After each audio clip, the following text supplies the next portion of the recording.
Master Jet, matutuloy ba ang expanded MPL Flex? Kailan? Actually, hindi po natin masasagot yan. No? Hindi po natin alam kung matutuloy ba yung expanded MPL Flex.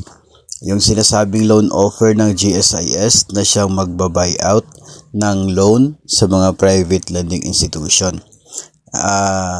Ang GSIS din ay hindi din po alam ng mga empleyado nila, no, kung matutuloy po yan, kasi yung usapin tungkol sa MPL Flex ay doon po magsisimula yan sa Board of Directors.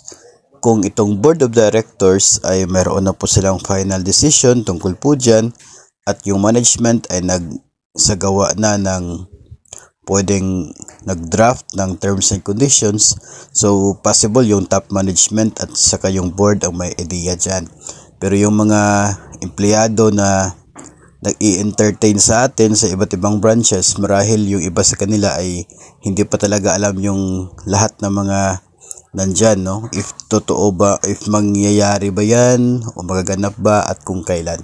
Ang siguro para sa akin po, sa atin na mga GSIS members na nag-aabang dito, ang atin lamang po magagawa sa ngayon is maghintay ng announcement coming from the GSIS kung ano po yung magiging final nila na decision pagdating sa expanded MPL Flex, kung ito po ba ay matutuloy, kung ano po ang nilalaman ng terms and conditions ng loan at kung kailan, if ever na matutuloy.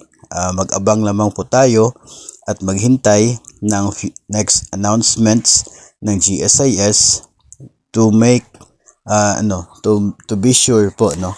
Wag muna tayong umasa masyado hanggat hindi pa po final yung offer na yan ng GSIS, kasi sa yung huli po na nabasa natin ay for reconsideration yung terms and conditions. Hindi naman po kasi madali yun, kasi involved yung other agencies, particular po ang mga private lending institution, at hindi din po yun kaya na applyan sa pamamagitan lamang ng GSIS Touch, kasi kinakailangan po ng other documents coming from the PLIs na iba-buy out. So medyo mahaba po yung magiging proseso niyan, kaya hindi rin po madali yung pag-craft ng terms and conditions, at yun po yung abangan natin na announcement coming from the GSIS.